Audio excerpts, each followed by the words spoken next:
ენერგეტიკის განვითარება მხოლოდ სახელმწიფოს გადაწყვეტილებაზე არ არის დამოკიდებული, მეორე მხარეს ბიზნესია, რომელსაც განსაკუთრებული როლი ენიჭება ინვესტიციების მოზიდვის, ახალი ტექნოლოგიების დანერგვის, განახლებადი ენერგიების განვითარების თვალსაზრისით.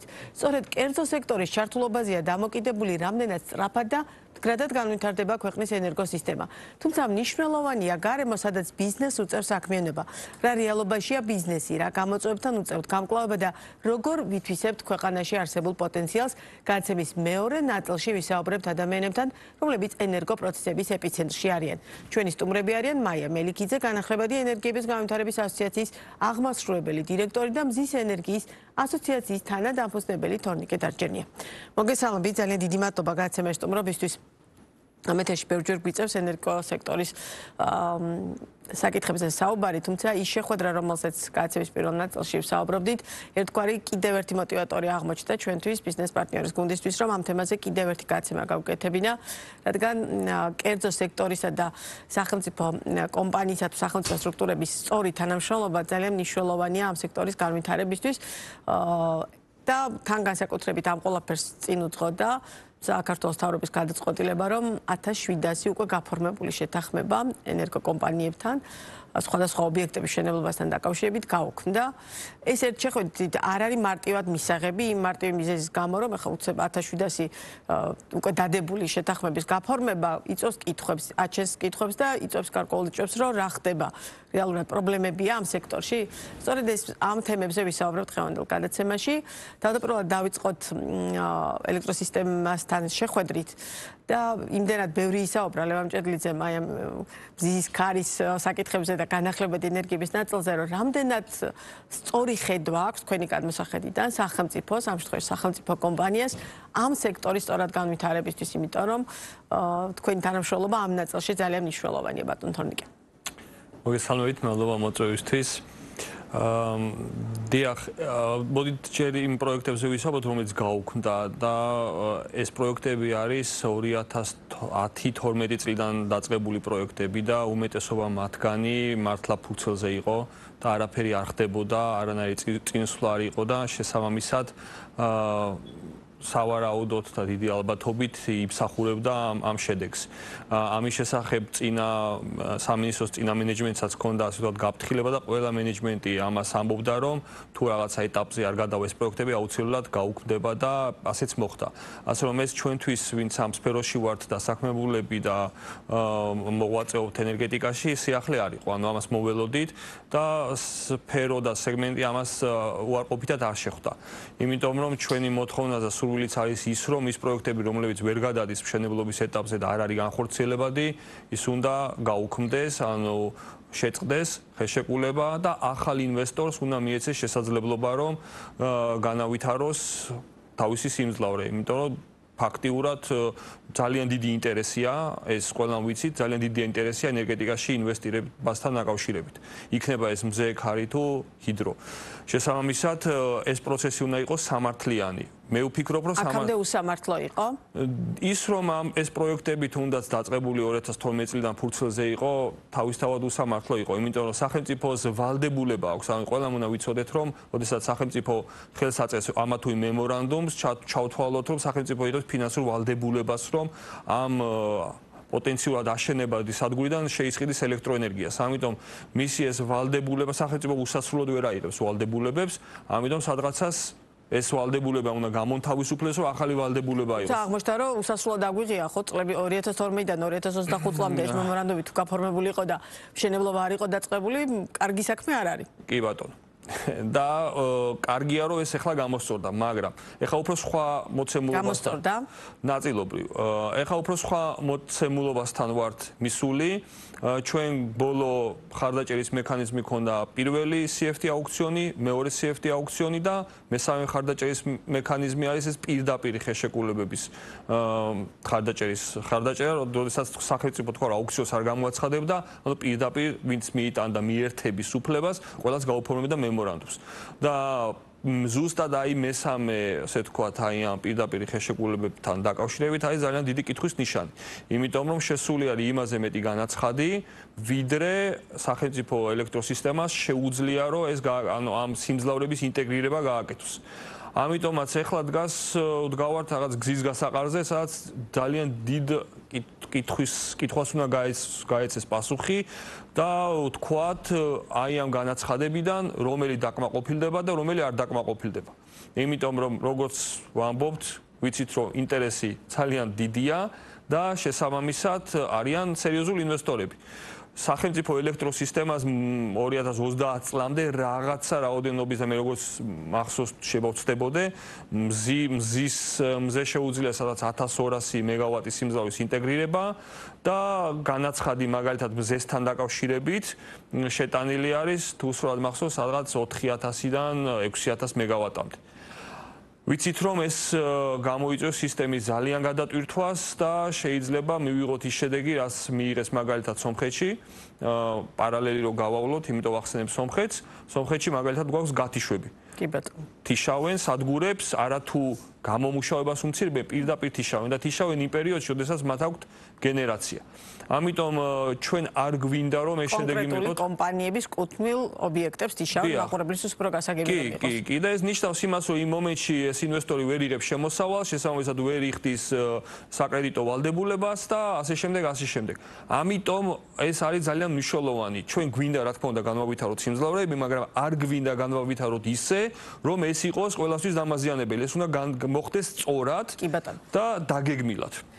სწორედ ის ნაწილი, რაც ახლა თორნიკე საუბრობს, გარკვეულწილად ახსნა კიდეც ელექტროსისტემის წარმომადგენელმა, დირექტორთა საბჭოს წევრმა, რომ რატომ არის მნიშვნელოვანი აი ეს მათ შორის იგივე თანამშრომლობა კერძო სექტორთან, რომ არ მოხდეს რეალურად სახეზე გვაქვს ხელშეკრულებები, შეთანხმებები, მოლოდინის რეჟიმები და ამ დროს მშვენიერ დღეს შეიძლება მივიდეთ ისეთ ჭარბ ნაწილამდე, რომ მართლა თორნიკეს თქმის არ იყოს გათიშვის საშიშროების წინაშე დავდგეთ. მაგრამ თუნდაც აი ამ უკვე იმ ინფორმაციიდან, რასაც ფლობთ მათ შორის სახელმწიფო ელექტროსისტემისგან. რეალურად საქართველოს ენერგეტიკის სექტორი სწორ ნაბიჯებზე გადავიდა, იმიტომ რომ ძალიან ბევრჯერ გვისაუბრია მათ შორის ამ ეთერში მეც და თქვენც, რომ არის ნაბიჯები, რომელზეც ან ჩამოვრჩებით, ან არის ნაბიჯები, რომელიც თითქოს სწორად არ მიდის. ან კერძო სექტორის განმსახედა ბუნებრივია შეიძლება სახელმწიფო თვლიდდეს, რომ ის პირიქით სწორად დგამდა ამ ნაბიჯებს. თქვენი შეფასებით, დღეს საქართველოს ენერგოსექტორის მიმართულებით და ენერგეტიკის მიმართულებით რამდენად სწორად გავს ნაბიჯებს.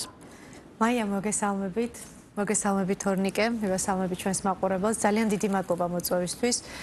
რეალურად გადავდივართ მართვის ახალ სისტემაზე. ყოველ შემთხვევაში ჩვენ ასე ვხედავთ და გვინდა ხაზგასმით აღნიშნავ. არა top to bottom, არამედ bottom to top. ანუ არა ზევიდან ქვევით, არამედ ქვევიდან ზევით. რას გულისხმობ ამაში? რა თქმა უნდა, კერძო სექტორი, რაც არ უნდა ბევრი რეგულაცია, რაც არ უნდა ბევრი სახის განკარგულება, დეკრეტი თუ კანონ პროექტი იქნეს მიღებული საქართველოს სახელმწიფო მთავრობისა თუ აღმასრულებელი თუ საკანონმდებლო ხელისუფლების მიერ, ის უნდა აღასრულოს კერძო სექტორმა. 99% არის გასაკეთებელი კერძო სექტორის. ამიტომ სწორედაც აი ეს თანამშრომლობა არის აუცილებელი და წინაპირობა იმისა, რომ გაკეთდეს საქმე. ჩვენ ყოველ შემთხვევაში ამას ხშირად მოვითხოვდით ხოლმე თქვენი ეთერითაც და სხვა ეთერებითაც, რომ აუცილებლად მოусმინეთ კერძო სექტორს, ვინაიდან კერძო სექტორმა უნდა მოიტანოს ფული, ინვესტიციებს გულისხმობ, უნდა დაასაქმოს ბუნებრივია პროფესიონალები და უნდა მივიღოთ პასუხები ძალიან ბევრ კითხვაზე. დღეს რაც გვაკლია, მაია, ეს არის უფრო მკაფიო და მკვეთრი სტრატეგია. გასაგებია ის, რომ ფურცლებზე არსებული პროექტების ნიველირება მოხდა ამ ეტაპზე და დარეზერვებული სიმძლავრეების გამოთავისუფლება. შემდეგი ეტაპი იქნება მიერთებებთან დაკავშირებით და მე არ გამოვრიცხავ კიდევ გქონდეს ამას მესამე ტალღაც. ამ საფშუალებებით საბოლოო ჯამში იქმნება, მოსუფთავდება ეგრეთ წოდებულად ველი და შემდეგ უნდა მოხდეს ბუნებრივია ახალ ეტაპზე გადასვლა, რაც არის ხელშესახები, არა მარტო ხელშეკრულებები, არამედ უკვე აშენებული პროექტები, რაც ძალიან გვჭირდება. ჩვენ ხშირად გვისაუბრია მის შესახებ, რომ 2030 წლისთვის, როდესაც საუბრობ თვითკმარ სახელმწიფოზე, სხვათა შორის წელს მაგალითად ზაფხულში დამოუკიდებელი საქართველოს ისტორიაში და ზოგადად ენერგეტიკის ისტორიაში პირველად მოხდა, როდესაც უზარმაზარი იყო მაჩვენებელი აი ამ მოხმარების და იძულებულები ვიყავით ჩვენ, რომ იმპორტი განგვეხორციელებინა. ამას ვერ გავექცევით. მომავალ წელსაც არ გამოვრიცხავ, რომ მსგავსი დღეები გქონდეს და კიდევ უფრო მეტი. ამიტომ იმისათვის, რომ მივიდეთ აი ამ შედეგამდე, რაზეც თორნიკეც საუბრობდა და ძალიან ბევრი წარმომადგენელი კერძო სექტორის საუბრობს, მნიშვნელოვანი ჩვენი ეს დიალოგი ხიდების აგება უბრალოდ დრო არის ძალიან კრიტიკული აქ. აი ამაზე მინდა გავამახვილო. გაშვებულია ეს მომენტები? მე ვფიქრობ, რომ დაკარგულია ის წლები, რომელზეც რა თქმა უნდა, იმიტომ რომ 2012 წლიდან ახსენა თორნიკემ და 10 წელიწადზე მეტი არის გასული და როდესაც ამდენი ხნის განმავლობაში ხდება გადავადება პროექტების და ვერ ხდება აშენება, აი მივედით ზუსტად აი ხა ძალიან მნიშვნელოვანია სანამ გადავალთ პერსპექტივების და განვითარების ნაწილზე აუცილებლად მინდა რომ კითხოთ რა იყო მთავარი განმაპირობებელი რომ აი ეს 10 წლის განმავლობაში აი ეს პრობლემები ანუ თუნდაც ეს ხელშეკრულების გაუქმებები არ ხდებოდა რამე კონკრეტული ინტერესები არსებობდა თუ რა მიზანი იყო რომ დაუშვათ ფურცელზე არსებული შეთანხმებები უბრალოდ ფურცელზევე დარჩენილიყო აი ალბათ ეს იყო თუ არა სუბიექტური ფაქტორები ამ ნაწილში ალბათ ეს კითხვა იმათ უნდა დაუსვათ ვინც ავადებდნენ აი ამ ხელშეკრულებებს რეალურად სექტორი არის ძალიან აი საჭიროებს გაჯანსაღებას სწორი სიტყვა რომ გამოვიყენოთ იმისათვის რომ დიაგნოზი დადებულიყო და ეს დიაგნოზი იყო ავიცი ანემ დავარქვათ ამას სექტორი რომელიც საჭიროებს მუდმივ რეჟიმში განვითარებას არ შეიძლებოდა ჩვენ ხომ ძალიან კარგად ვიცით საიდან მოვდივართ 90-იანებიდან მოვდივართ როდესაც ერთი ხაზი რომ გაითიშებოდა მთელი საქართველო ითიშებოდა ეს იყო რეალობა და მოცემულობა გადავედით ახალ ეტაპზე დავიწყეთ გენერაციის ობიექტების გაჯანსაღება ახალი ობიექტების დამატება და შემდეგ აღმოჩნდით ახალი გამოწვევის წინაშე რომ გენერაციამ უნდა გაუსწროს მაია აუცილებლად ეკონომიკის განვითარებას და საბოლოო ჯამში მივედით იქამდე რომ არა შენდა რა გაუქმდა რა ენერგეტიკის სამინისტრო აუცილებლად უნდა ვთქვა ამ მიმართულებით საყვედური 2017 წელს მივიღეთ ჩვენ ის რომ დღეს მაგალითად 15 ადამიანია რომელიც დღე და ღამე მუშაობს იმისათვის რომ რაღაცა თქვათ შედეგი გამოვიტანოთ და მივიდეთ სასურველ შედეგამდე დღეს ჩვენ გვყავს ნამდვილად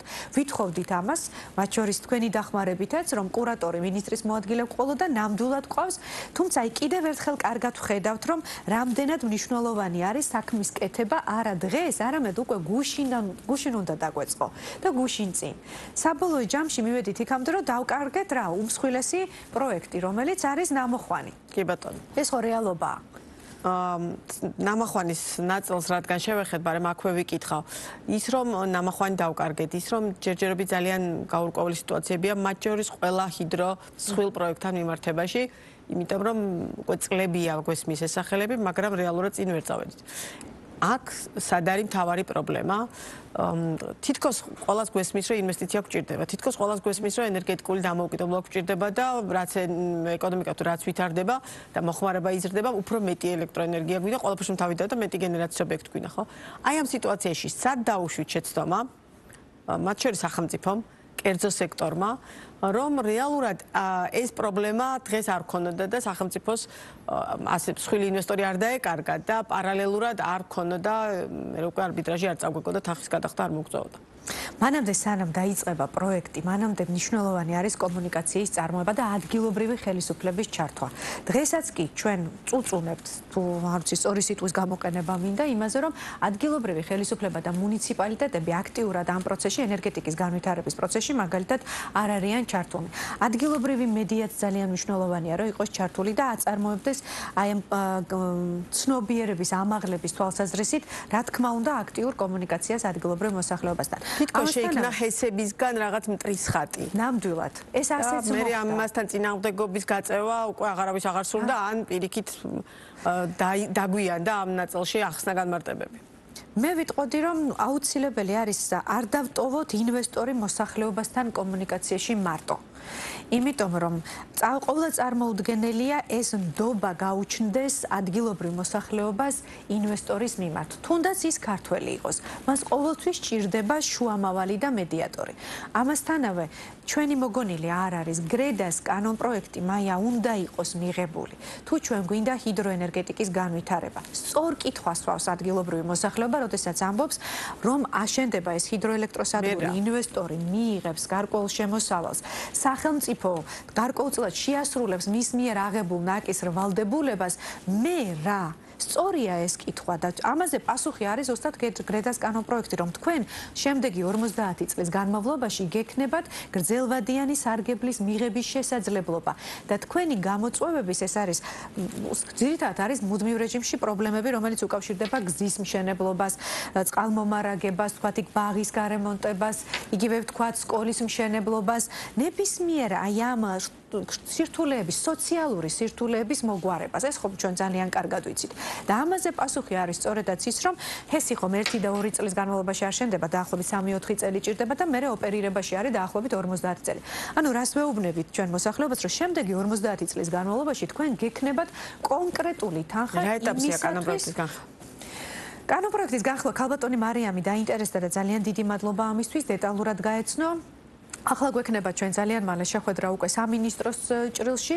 ჩვენ მოხარულები ვართ, აქვე უნდა აღვნიშნო ის, რომ დღეს და ხვალ გვაქვს საქართველოს ენერგეტიკის გამოფენა და ფორუმი 2025 და წარმოდგენილი დღეს სესიას პირადად მე გვუწევდი მოდერაციას, წარმოდგენილი იყვნენ სახელმწიფო სტრუქტურების წარმომადგენლები და საქართველოს პარლამენტმა თავად გამოთქვა ინიციატივა. ქალბატონ მაია ბითაძეს ძალიან დიდი მადლობა ამისთვის, რომ მისი წარმომადგენელი იყო და გააკეთა პრეზენტაცია და ჩაერთო საქართველოს პარლამენტის აი ამ პროცესში. ამიტომ მე მასაც მინდა ვთხოვო და საქართველოს პარლამენტს, რომ დაგვიდგნენ გვერდში და გავაკეთოთ და მივიყვანოთ ეს საქმე ბოლომდე. ეს ნამდვილად იქნება კიდევ ერთი გადადგმული ნაბიჯი რამდენიმე მიმართულებით. ერთი ეს გახლავთ განვითარება თავად სექტორის, მეორე ეს გახლავთ განვითარება თავად იმ კონკრეტული რაიონის და მესამე ეს გახლავთ ის საერთაშორისო მოთხოვნების დაკმაყოფილება, რაც არის დეცენტრალიზაცია. კი ბატონო, თვითონ სახელმწიფო სტრუქტურები თქვენი გადმოსახედიდან, მათ შორის იგივე ელექტროსისტემა იქნება თუ ეკონომიკის სამინისტრო დღევანდელი.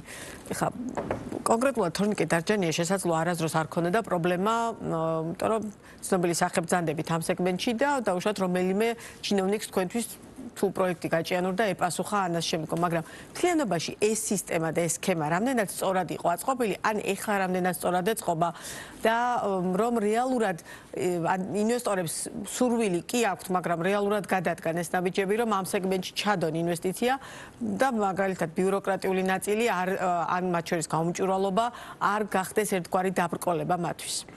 ჩვენ ახლა რა მოცემულობაც გვაქვს აი საკმაოდ რთული ამაზე კომენტარის გაკეთება. აი ნახეთ ფაქტიურად რა მოხდა. 28 თებერვალი იყო ბოლო თარიღი, როდესაც განცხადებები გაკეთდა სადგურების მშენებლობასთან დაკავშირებით. დღეს არის ვიმყოფებით ნოემბერში. ამ ხნის განმავლობაში შეიცვალა მენეჯმენტი სამინისტროში. წინა მენეჯმენტის ფარგლებში პასუხი ინვესტორებს არ ჰქონდათ. თორნიკე დარჯანიაზე არ საუბრობ, ანუ საუბრობ იმ ინვესტორებზე, რომლებსაც ჩვენ უშენებთ ზის ელექტროსადგურებს, ხო? მათ დღესაც არ აქვთ პასუხი. ანუ იმ წარდგენილ განცხადებაზე, რაც შეიტანეს სამინისტროში. ძალიან ბევრს აქვს მიერთების ხელშეკრულება ენერგოპროსთან, ელექტროსისტემასთან, მიერთების საფასური აქვს გადახდილი და შესაბამისად ელოდება მემორანდუმს, რომ ააშენოს სადგური. და თქვენ წარმოიდგინეთ ახლა, რომ 23 თებერვალი და რა პერიოდი არის გასული. ყოველთვის კითხვას უსვამ ხოლმე, რავიც, კონტრ, ასე ვთქვათ, კითხვას ვსვამ, რომ თქვენ რომ იყოთ პირობითად ინვესტორი, აი ამ მოცემულობაში რას მოიმოქმედებით, როდესაც წარმოიდგინეთ 28 თებერვალს განაცხადი შეიტანე, ბანკთან უკვე ნალაპარაკები გაქვს საკრედიტო დაწესებულებასთან, სესხი დამტკიცებული აქვს, ხო? იმის იმედად შეგაქვს, ასე ვთქვათ, გარანტია წარდგენილი გაქვს, ხო? ეს ყველაფერი ფინანსურად დაორგანიზებული გაქვს, თან მომწოდებლებთან ნალაპარაკები გაქვს და შეთანხმებები გაქვს მიღწეული და პროექტი გიჯანჯლება ფაქტიურად 1 წელზე მეტი ხანი. ამ ხნის განმავლობაში გაქვს გაძვირება, ინფლაცია, მუშახელი ძვირდება და ის დაგეგმილი, ასე ვთქვათ, პროცესი, რომელიც დაგეგმე 28 თებერვალს, დღეს მდგომარეობით აბსოლუტურად სხვა მოცემულობაში. აი ამას რო უხსნით სახელმწიფო სტრუქტურების წარმომადგენლებს, მათ პასუხი რა არის? რა ვიცი, როგორ გითხრათ, წინა მენეჯმენტი აღარ არის დღეს სამინისტროში, ვისაც ამას უხსნიდით და დღეს ვისაც ამას ველაპარაკებით, გვეუბნებიან, რომ და სხვათა შორის მინდა ვთქვა, რომ პირველ და მეორე CFT აუქციონში გამარჯვებულ კომპანიებს შეეხმიანნენ კიდევ ერთხელ და სასწრაფო წესით მოითხოვეს, რომ მშენებლობის ეტაპზე გადავიდეს ეს პროექტი, ეს კარგია და ფაქტიურად მივდივართ იმ პრობლემასთან, რაზეც მაიამ ისაუბრა, რომ 15 ადამიანი ამუშავებს მზის ენერგია მზის პროექტებთან დაკავშირებით მე მგონი 400-ზე მეტი განაცხადია შესული. ანუ 400-ზე მეტ პროექტს ასე თქვათ, ჩვენ კი გაგვიხარდა და შეიძლება ჩვენი ბრალიც არის და თავის დროზე არ ვთქვით ეს, რომ ჩვენ გვიხაროდა და ვამბობდით, რომ ვაიმე რა კარგია, გვეუბნებიან ასეთ რაღაცას, რომ მოდით თქვენ მოიტანეთ მიერთების უფლება ენერგოპროდან და ელექტროსისტემიდან და ჩვენ ყველას მოგცემთ მხარდაჭერის მექანიზმს. ეს იყო, ასე თქვათ, მესიჯი. და ყველამ ჩავთვალეთ, რომ ვინც არ უნდა მისულიყო, ყველა მიიღებდა მხარდაჭერის მექანიზმს. და ფაქტიურად დღეს აღმოჩნდით იმ მდგომარეობაში, რომ შეტანილი არის, რაც წეგან თქვი, დაახლოებით 6000 მეგავატამდე განაცხადი, რომელიც ვერ აშენდება, ხომ? არ და რეალურად 1200, ხო? დაახლოებით, რაც შეუძლია დღეს, რომ სისტემა ინტეგრაცია გააკეთოს, თუ არ დაემატება მზის ენერგიის მიმართ. დიახ, თუ არ დაემატება ამას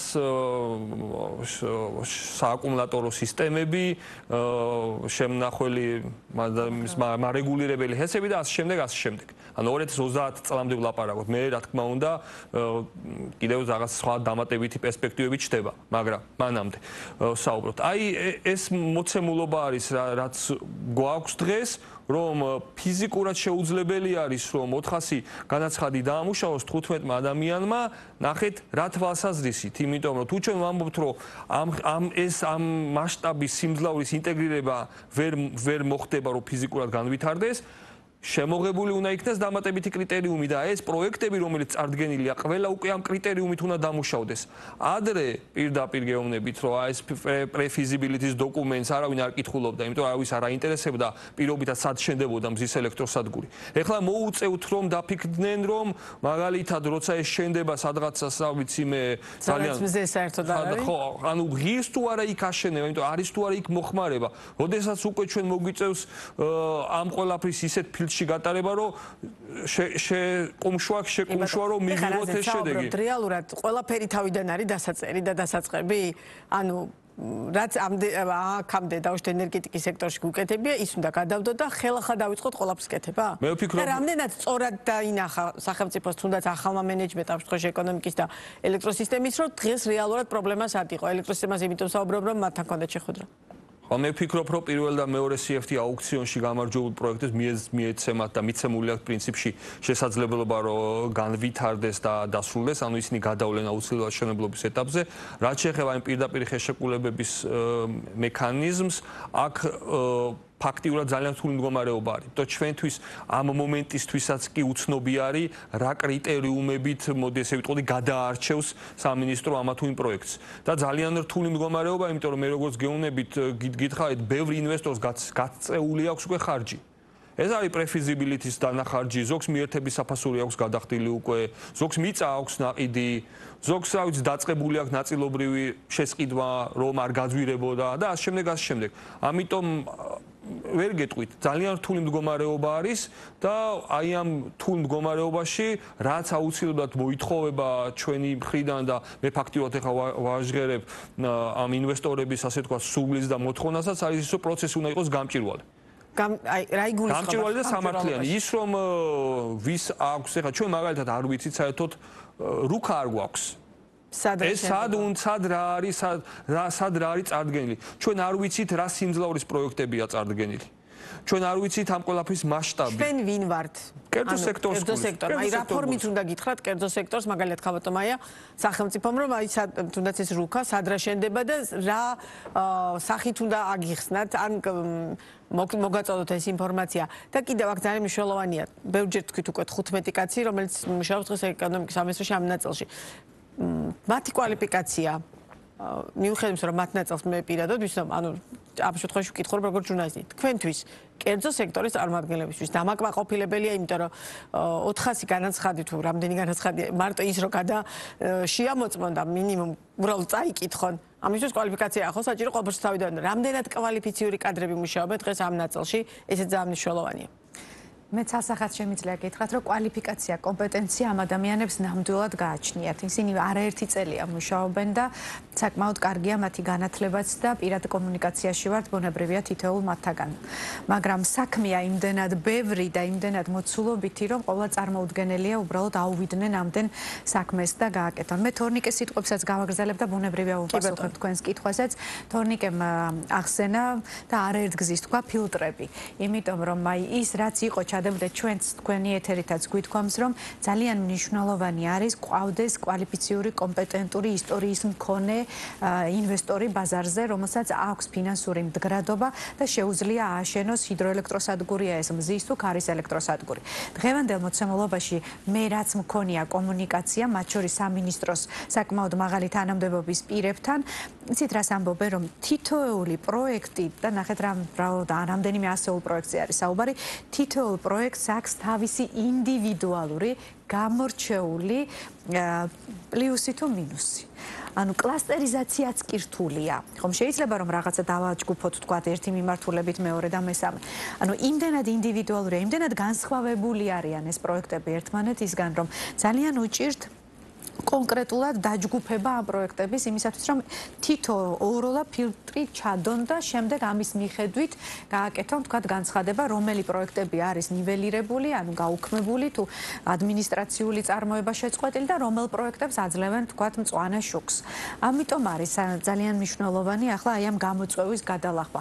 ან მთლიანად უნდა მოხდეს ანულირება აი ამ პირდაპირ მოლაპარაკებების გზით ხელშეკრულებათა გაფორმების პროცესის, მაგრამ აქ თორნიკეს თქმის არ იყოს, ხალხს უკვე გაწეული აქვს გარკვეული ხარჯები, ინვესტიციები განხორციელები აქვს, ოღონდაც სხვადასხვა მიმართულებით. ვიღაცას მართლაც თორნიკეს თქმის არ იყოს, თქო მიწა აქვს ნაყიდი, ვიღაცას მიერთების საფასური აქვს გადახდილი. აი ახლა როგორ უნდა დაჯგუფდეს ეს ყველაფერი? ეს კითხვები არსებობს დღეს, თქვა სახელმწიფო სტრუქტურებზე. როდესაც ხვდებით აი ამ სახელმწიფო სტრუქტურებს ამ ყველაფერს ეკითხებით, მათგან პასუხი როგორია?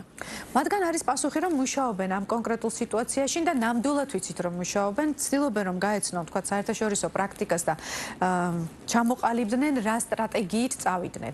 ამასაც ვითხოვთ ხოლმე ჩვენ რომ ჩვენ გვჭირდება სტრატეგია საქართველოს ენერგეტიკის განვითარების, იმიტომ რომ კარგად დავინახოთ საით მივდივართ და ინვესტორსაც კონდეს მკვეთრი და მკაფიო შეხედულება. ამიტომ ან ეს თანხა უნდა დაბრუნდეს, რაც რეალურად ძალიან რთულია მიერთებებს გულისხმობ, ან საიდან უნდა დაბრუნდეს თქვა ეს თანხა. ხო, ვინ უნდა გადაიხადოს? სახელმწიფო ბიუჯეტი თუ უნდა გადაიხადოს, ეს ყველა ჩვენგანის გადახდილი გადასახადია შესაბამისად. ამიტომ ეს კითხვები ბუნებრივია არსებობს, თქვენ ძალიან სწორად ვსვავთ, რომ საიდან უნდა მოხდეს ამ ყველაფრის კომპენსირება. კი ბატონო, და ჩვენი საუბრის ბოლოს ის მრჩეველთა საბჭო, რომელიც შეიქმნა, ამ შემთხვევაში თქვენ ახლა თქვით, რომ აქამდე თუ არსებობდა ზემოდან ქვემოთო, ახლა დაიწყო ქვემოდან ზემოთ დაუშვათ ამ ინიციატივის მოსმენა. რეალურად ფუნქციონირებს? იმიტომ რომ მე ჩემი ჟურნალისტური პრაქტიკის გამო ძალიან ბევრი მრჩეველთა საბჭო მინახავს, თქვენ ჩემზე უფრო ბევრად მეტი და ბევრი დოკუმენტი და შეთანხმება მოგისმენიათ, ხო? მაგრამ რეალურად მე წინ აღარ მივდივართ და სადღაც ვიჭედებით. რამდენად გაქვთ მოლოდინი, რომ ეს ამ ტიპის სტრუქტურა იმუშავებს და რეალურად იქნება გადაწყვეტილებები სწორად დაგეგმილი? ამ საბჭოს პირველი შეხვედრა შედგა დღეს, ანუ წინა იყო შექმნასთან დაკავშირებული შეხვედრა, დღეს შედგა პირველი შეხვედრა. მე როგორც ვიცი, ან ახლა მიმდინარეობს, ან სრულდება. ჯერ კიდევ არ არის დასრულებული და ბუნებრივია, როგორც კი დასრულდება, ჩვენ გვექნება ინფორმაცია, ვთქვათ, რა ხდება და როგორ შეიძლება იმ პრობლემების მაგვარება, სადაც ნახეთ წარმოდგენილნი არიან როგორც ინვესტორები, ადგილობრივი ინვესტორები, ასევე კომერციული საბანკო მიმართულებაც და სახელმწიფო საბოლოო ჯამში არაც პასუხია, იცით, ეს ძალიან მნიშვნელოვანია და ჩვენ ეს უნდა ვისწავლოთ, რომ არა პასუხი არ შეიძლება მუდმივ რეჟიმში, როგორც თორნიკემ თქვა, გადავადებას კონდეს ადგილი. თუ პროექტი არ ვარგა, აუცილებლად უნდა იყოს ამაზე არა და არა ვთქვათ, მოდი გადავავადოთ კიდევ რამდენიმე წლით და დაველოდოთ, თქვა თუ მოგვარდება თავისთავადად პრობლემა. ყველაზე მნიშვნელოვანი ახლა არის ხისტი გადაწყვეტილებების მიღება, მკაფიო გადაწყვეტილებების მიღება და რომ არ შეეშინდეთ ამ გადაწყვეტილების მიღება? დიახ, არ უნდა იყოს შიში და თუ თქვა ჩვენ გვინდა რომ საქმე გაკეთდეს, აუცილებელი არის ამ გადაწყვეტილებების მიღება და დახმარება პარტნიორობის ჭრილში სახელმწიფოსი კერძო სექტორის მიმართ კვალიფიციური ინვესტორებისგან. ჩვენი პირველი სტუმარი სწორედ ამ შეხვედრიდან მოვიდა ეთერში, რასაც კერძო სექტორისა და ელექტროსისტემის ხელმძღვანელობის შეხვედრა ქვია და თორნიკე ჩვენი საუბრის ბოლოს თავად ბიზნესის მხარეს ალბათ ჩვენს არასწორად რაღაცები დავგეგმეთოთ საუბრისას თქვი, თავად ბიზნესის მხარეს რა პრობლემებია დღეს? რომელ მოგვარება ბიზნესმენი თორნიკე დარჯანიას გადმოსახედიდან არის ძალიან მნიშვნელოვანი. ჩვენ ხა ძალიან ბევრი ვისაუბრეთ სახელმწიფოს ვალდებულებს, სახელმწიფოს სწორად დაგეგმილ საკითხებს, იმიტომ რომ ეს ისეთი სფეროა, სადაც მარტო კერძო სექტორის დიდი სურვილით და აქტიურობად შედეგიანი არ იქნება თუ სახელმწიფო მხარდაჭერა არ იყო, მაგრამ კერძო სექტორის მხარეს რა პრობლემები? სახელმწიფოსთან მიმართებაში გულისხმობთ თუ ზოგადად? არა, თვითონ კერძო სექტორი რამდენად მზად არის აი ამ ყველაფრისთვის? ჩვენ ბევრი პრობლემები გვაქვს, ყოველთვის ვამბობთ ხოლმე ამას დაწყებული მუშახელიდან, ანუ ვინ იქნება, ასე ვთქვათ, ის ადამიანები, ვინც ველზე ამ პროექტებს განახორციელებენ, ასევე დამთავრებული თვითონ როგორ მოვიძიებთ ამ ფინანსებს და როგორ განვახორციელებთ ამ პროექტებს, განსაკუთრებით კიდევ ერთხელ მინდა ვთქვა ეს ადგილობრივ მოსახლეობასთან ურთიერთობა, იმიტომ რომ შესაძ პროექტი უკვე დიდ მასშტაბებს იძენს, იქ უკვე კითხვის ნიშნები ჩდება და ძირითადად ეს არის პრობლემები, რაც თვითონ ბიზნეს აქ და აქ ნამდვილად არის სამუშაო. ადგილობრივ ხელისუფლებასთან ჩვენ არასოდეს მარტო არ უნდა ვსაუბრობდეთ იმაზე, რომ ჩვენი პრობლემების გასაღები სამინისტროში არის, ან რომელიღაცა კონკრეტულ იმაში ეს კომპლექსური, ესე ვთქვათ, დარგი არის და უნდა ვესაუბროთ ყველას. ეს ხშირად როგორ უნდა დავარწმუნოთ მათ შორის ადგილობრივ მოსახლეობას, სადაც ესა თუ ის კონკრეტული ენერგოობიექტი შენდება, რომ რეალურად ეს ენერგოობიექტები არის ძალიან მნიშვნელოვანი მათთვისვე და ქვეყნის ენერგოდამოუკიდებლობისთვის.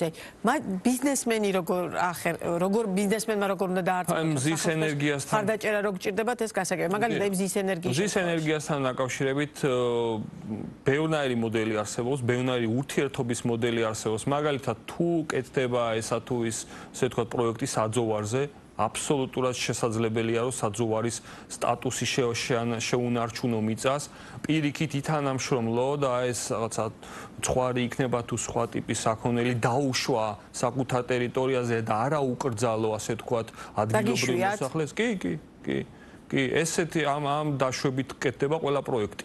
რომ პირიქით ხელი შეუწყოთ, შემოღობილი ტერიტორია არის, პირიქით უხარია თუ შემოღობილ ტერიტორიაზე შემოყავს და ეს ენერგოობიექტის საქმიანობას ხელს არ უშლის. არ უშლის, არა, პირიქით. განახორციელო მზის ელექტროსადგური ისეთი იმით, რომ მაგალითად კონსტრუქცია აწიო მაღალზე, რომ ამ ცხოველს ცხვარი იქნება თუ სხვა შეეძლოს ქვემოთ გავლა და პირიქით კარგია, ანუ ნახეთ ვინ-ვინ, ანუ ასე ვთქვათ, ორივე მხარე მოგებული რჩება, იმიტომ რომ ბალახის გაზდა სადგურზე მე გაკრეჭვა ჭირდება, ხო? და ამაში ხარჯი უნდა გაწიო, მაშინ როდესაც მოდი შემოუში ცხვარი და ცხვარმა გათელოს ეს ბალახი შეჭამოს და ასე შემდეგ. მზის ენერგიის შემთხვევაში ალბათ უფრო მარტივად არის ამ ნაწილში საქმე. დარწმუნებული ვარ, რომ დარწმუნებული ჰიდრო შემთხვევაშიც არის მსგავსი, ესე ვთქვათ, საუკეთესო პრაქტიკები სოფლიოს მასშტაბით და ამისი გადმოღება არის შესაძლებელი. ძალიან გაფართოდ გავრცელებული არის, რომ ინვესტორები ხა ჩვენც გვაქვს ეს სოციალური პროგრამები, რომელსაც ახორციელებენ, მაგრამ იცით რა არ მოწოთ ამ სოციალურ პროგრამებში, რომ ერთჯერადია ეს სოციალური პროგრამა. და ეს არ მოწოს ადგილობრივ და ესეც ყოველთვის თulis, რომ აი კი ააშენე ხა ბაღი, რა ვიცი, ჩემ მეზობელს კი ყავს ბავშვი და დადის იმ ბაღში და იღებს ამით საგებას, მე არ ყავს ბავშვი და ამითი მე რა ხო ხდებით, ანუ ეს უნდა იყოს მხოლოდ სოციალური პროექტები საკმარისი არ არის. მხოლოდ სოციალური პროექტები საკმარისი არ არის. აუცილებლად უნდა იქნეს დასაქმებული ადგილობრივი, ესე ვთქვათ, მოსახლეობა უნდა შევეცადოთ, რომ დავასაქმოთ. ხო, მაგრამ აქ ამ ნაწილში შემოდის იგივე კვალიფიკაციის ნაწილი, რომელზეც მუდმივად საუბრობთ. ამაში ამ ადამიანებს გადამზადება ჭირდება და ამისთვის რამდენად კერძო სექტორი მზად ხარ? რა თქმა უნდა, ჩვენ ისედაც ვაქვს დღეს მაგალითად მარნეულში შენება ძალიან ბევრი სადგური, მზის ელექტროსადგური. მარნეულში გრედას დახმარებით გაკეთდა პროფესიულ სასწავლებელში კურსი, სადაც მზის ელექტროსადგურის ინსტალატორების გადასამზადებელი კურსი იქნა შემოღებული. ანუ იქიდან ეხა ჩვენ მივმართავთ და ვეტყვით, რომ აბა ეს კურსი ვინც გაიარა, ეს ხალხი გვინდა რომ დავასაქმოთ ობიექტზე. იმიტომ რომ ნახეთ რა მოხდება, ეს ადგილი რო აშენდება, ამ ადგილს ჭირდება შემდგომ ოპერირება, მოვლა, პატრონობა. შესაბამისად თბილისიდან კი უნდა იაროს ვიღაცა ადგილობრივი უნდა დასაქმდეს, ხო ხდებით? ხო, მაგრამ ამ სიტუაციაში შემოდის მაგალითად მითების თემა, რომ აი ვიღაც უცხოელი შეიძლება რომ დავუშვათ წაგულეკოს ერთ დღესაც უბრალოდ დაიტბოროს ეს ტერიტორია და აი ამ ყველაფერს როგორ უნდა ვებრძოლოთ და რამდენად როგორ უნდა ავუხსნათ ადამიანებს, რომ ეს მითებია და რეალობასთან თუ ჰიდროელექტროსადგურის შენებლობას ამ შემთხვევაში სწორად ახორციელებ, ეს პრობლემები არ უნდა გაჩნდეს. ძალიან კარგი კითხვა, მაია, ჩვენ დავიწყეთ შარშან, სხვათა შორის, შეხვედრების სკოლის მოსწავლეებთან, წელს უკვე მასწავლებლებთან და ახლა ძალიან მალე ისევ გავაგრძელებთ. შევხვდით რაიონებში 11 რეგიონი მოვიარეთ და ჩავატარეთ დაახლოებით 20-მდე შეხვედრა. არ გამოვრიცხავ, როდესაც შევდიოდით, პირველი დამოკიდებულება იყო ანტაგონისტური. და ეს არის ნორმალური. როდესაც ადამიანი იმყოფება ინფორმაციულ ვაკუუმში, რა თქმა უნდა, ის ძალიან მოწყვლადია. მას სჭირდებოდა დასმული. ამ სიტუაციაში შემოდის მაგალითად მითების თემა, რომ აი ვიღაც უცხოელი შეიძლება რომ დავუშვათ წაგულეკოს ერთ დღესაც უბრალოდ დაიტბოროს ეს ტერიტორია და აი ამ ყველაფერს როგორ უნდა ვებრძოლოთ და რამდენად როგორ უნდა ავუხსნათ ადამიანებს რომ ეს მითებია და რეალობასთან თუ ჰიდროელექტროსადგურის შენებლობას ამ შემთხვევაში სწორად ახორციელებ ეს პრობლემები არ უნდა გაჩნდეს. ძალიან კარგი კითხვა, მაია, ჩვენ დავიწყეთ შარშან, სხვათა შორის, შეხვედრების სკოლის მოსწავლეებთან, წელს უკვე მასწავლებლებთან და ახლა ძალიან მალე ისევ გავაგრძელებთ. შევხვდით რაიონებში 11 რეგიონი მოვიარეთ და ჩავატარეთ დაახლოებით 20-მდე შეხვედრა. არ გამოვრიცხავ, როდესაც შევდიოდით, პირველი დამოკიდებულება იყო ანტაგონისტური. და ეს არის ნორმალური. როდესაც ადამიანი იმყოფება ინფორმაციულ ვაკუუმში, რა თქმა უნდა, ის ძალიან მოწყვლადია. მას სჭირდებოდა დასმულ კითხვებზე, თუნდაც არაპოპულარულ კითხვებზე, სწორი პასუხების გაცემა. ჩვენ იცით, რამდენი საათი ვმუშაობდით ამაზე. და ერთ-ერთი მთავარი პრობლემა ამ პროექტებში, მათ შორის სახელმწიფო სტრუქტურების მხრიდან, ეს უნდა ითქვას აუცილებლად, არის ის, რომ ჩვენ ამ ადამიანებს ან ძალიან გვიან ავუხსენით ამ ყველაფრის სიკეთე, ან საერთოდ არ ავუხსენით და არ ველაპარაკეთ. და არ არის მარტივია შეხვედრები, ამას მთელი გულწრფელობით ვამბობ, იმიტომ რომ ძალიან ხშირ შემთხვევაში მოდის ხოლმე ნეგატიური აღქმა ამ ინფორმაციის გაზიარებასთან, მაგრამ ჩვენი აი ამ მუდმივ რეჟიმში კომუნიკაციით, დარწმუნებით, სხვადასხვა არგუმენტების მოყვანით, საერთაშორისო პრაქტიკა იქნება, ეს ადგილობრივი პრაქტიკა იქნება თუ ასე შემდეგ და სიმშვიდის შენარჩუნებით და აუცილებლად არაერთჯერადი, არამედ ყოველდღიური რეჟიმით მათთან საუბრით მივაღწიეთ შედეგს. და ეს არის ხელშესახების შედეგი, იმითი რომ მასწავლებლებმა თავის მოსწავლეებს უთხრეს, რომ ახლა დავიწყოთ მოდი მუშაობა, თქვათ, მაკეტებზე, კონკურსი ჩავატარეთ, თვითონვე დაიწყეს წახალისება იმ პროცესების, რომელზეც ჩვენ არაერთი საათი დავხარჯეთ. უკვე შედეგი დავინახეთ, ამიტომ არ უნდა იყოს ეს ერთჯერადი. არ უნდა ჩავიდეს იქ მხოლოდ და მხოლოდ მაია და მატა და ირინა და არ უნდა ვესაუბრებოდეთ მხოლოდ გრედას წარმომადგენლები. ჩვენ იქ გვჭირდება ადგილობრივი ხელისუფლების დახმარება და მათი ჩართულობა. ძალიან დიდი მადლობა საინტერესო საუბრისთვის, წარმატებებს გისურვებთ და ყველა ის პრობლემა, რომელზეც ახლა ჩვენ საუბრობთ ამ გადაცემის ფარგლებში, მე დარწმუნებული ვარ, რომ ძალიან ბევრჯერ იქნება კიდევ განხილვის თემა ამ გადაცემაშიც და რა თქმა უნდა სიამოვნებით დაგითმობთ ეთერს და რაც თავარია სახელმწიფოსა და თქვენ შორის შეხვედრებისას უნდა იყოს ეს ყველაფერი განხილული და გადაწყვეტილება მიღებული, იმიტომ რომ სხვანაირად ეს სექტორი უბრალოდ ვერ განვითარდება. მაია მელიქიძე, თონიკე დარჯანია იყვნენ ბიზნეს პარტნიორის დღევანდელი ეთერის სტუმრები.